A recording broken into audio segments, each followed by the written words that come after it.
అనుశ్రీ, మనం ఇప్పుడు చిలకలూరిపేటలోని ఎన్ఆర్టీ సెంటర్లో ఉన్నాం. పూర్తిగా జాతీయ రహదారి కోల్కతా టు చెన్నై జాతీయ రహదారిని ఎవరైతే నిన్న మృతి చెందారో ప్రమాదంలో, ఆ ప్రమాదానికి మృతి చెందిన కుటుంబ సభ్యులతో పాటు దళిత సంఘాలు, ఎంఆర్పిఎస్ నాయకులు పూర్తిగా హైవేని దిగ్బంధించారు. నిన్న సాయంత్రం 4:30 గంటల నుంచి పూర్తిగా ఆందోళన కొనసాగుతుంది.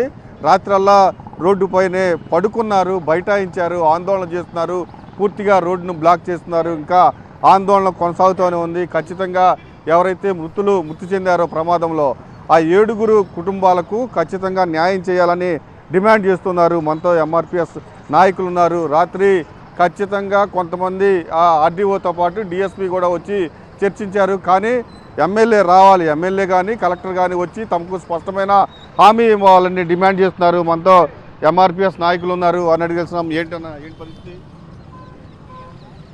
నా పేరు రుద్రపోగు సురేష్ మాదిగ. నేను ఎంఆర్పిఎస్ రాష్ట్ర అధ్యక్షుడిని. చిలకలూరిపేట నియోజకవర్గం వేలూరు గ్రామంలో జరిగినటువంటి చిలకలూరిపేట కేంద్రంగా జరిగిన ఈ ఘోర రోడ్డు ప్రమాదంలో చనిపోయినటువంటి 7 బాధిత కుటుంబాలకు న్యాయం జరగాలి, వెనువెంటనే న్యాయం జరగాలని ఎంఆర్పిఎస్ ఆధ్వర్యంలో నిన్నటి నుంచి ఆందోళనకు దిగటం జరిగింది. ప్రధానంగా మేము ఒకటే విజ్ఞప్తి చేస్తున్నాం. ప్రమాదం జరిగి 24 గంటలు గడుస్తున్నప్పటికీ ఇంతవరకు ప్రభుత్వ యంత్రాంగం కానీ, ప్రభుత్వ అధికారులు కానీ, స్థానిక శాసనసభ్యులు కానీ కనీసం చనిపోయిన బాధిత కుటుంబాల పట్ల చిత్తశుద్ధి లేకుండా వ్యవహరించడం అత్యంత సిగ్గుచేటైన చర్యగా ఎంఆర్పిఎస్ భావిస్తుంది.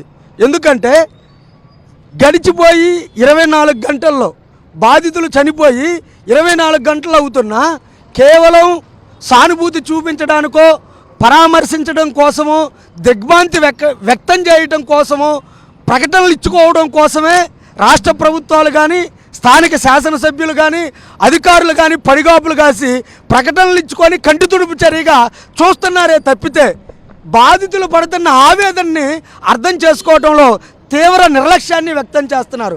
బాధితులు గుండెలు అవిసేలా రోధిస్తున్నారు. ఇక్కడ చిన్నారులు ఉన్నారు. మాకు కావాల్సింది దిగ్భ్రాంతి వ్యక్తం చేయటం కాదు, బాధితులకు వెనువెంటనే న్యాయం చేయటం అనేది తప్పనిసరిగా కావాలి. ఈ విషయంలో మా ఆవేదనను అర్థం చేసుకొని ఆంధ్రప్రదేశ్ రాష్ట్ర ప్రభుత్వం త్వరగా ఎక్స్గ్రేషియాని ప్రకటించాలని మేము విజ్ఞప్తి చేస్తున్నాం. ఖచ్చితంగా బాధితులు ఎవరైతే ఉన్నారో వాళ్ళకి ఖచ్చితంగా న్యాయం చేయాలి. న్యాయం చేసేంత వరకు ఈ ఆందోళన కొనసాగిస్తాము. ఖచ్చితంగా ఈరోజు సాయంత్రం అయినా సరే ఇక్కడి నుంచి కదిలే ప్రసక్తే లేదు. కలెక్టరు, ఎమ్మెల్యే ఖచ్చితంగా రావాలి. వారికి ఎవరైతే మృతి చెందారో వాళ్ళ కుటుంబాలకి ఆర్థిక సాయం ప్రకటించాలి, వాళ్ళకి న్యాయం చేయాలని కూడా డిమాండ్ చేస్తూ ఉన్నారు.